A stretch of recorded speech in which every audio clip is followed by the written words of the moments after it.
Pandian store சீரியல்ல இப்ப ஒரு பயங்கரமான ட்விஸ்ட் போயிட்டு இருக்கு. வடிவு ராஜிக்கு கால் பண்ணி உன்னை பார்க்கறதுக்காக கதிரும் உங்க அப்பாவும் சென்னைக்கு வந்திருக்காங்கன்னு சொல்றாங்க. இத கேட்டதும் ராஜிக்கு ஒரே ஆச்சரியம்.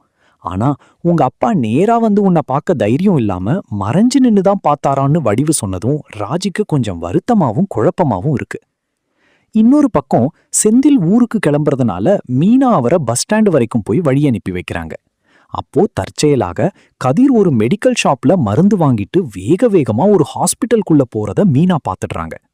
கதிர் எதுக்கு இங்க வர்றான், யாருக்கு உடம்பு சரியில்லைன்னு சந்தேகப்பட்ட மீனா அவனுக்கு தெரியாமலேயே பின்னாடியே போறாங்க.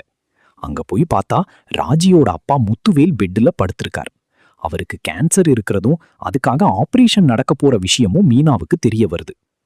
கதிர்கிட்ட மீனா இத பத்தி கேட்கும்போது, பெரியப்பா யார்கிட்டயும் சொல்ல வேணான்னு என்கிட்ட சத்தியம் வாங்கிட்டாரு, அதான் மறைச்சேன்னு கதிர் சொல்றான்.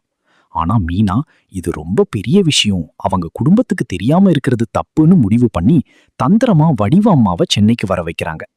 வடிவு கூடவே சக்திவேலும் சென்னைக்கு வர்றாங்க. முதல்ல சக்திவேல் கதிரை பார்த்ததும் எங்க அண்ணனை ஏமாத்தி ஏதோ பண்றான்னு கோபப்படுறாரு.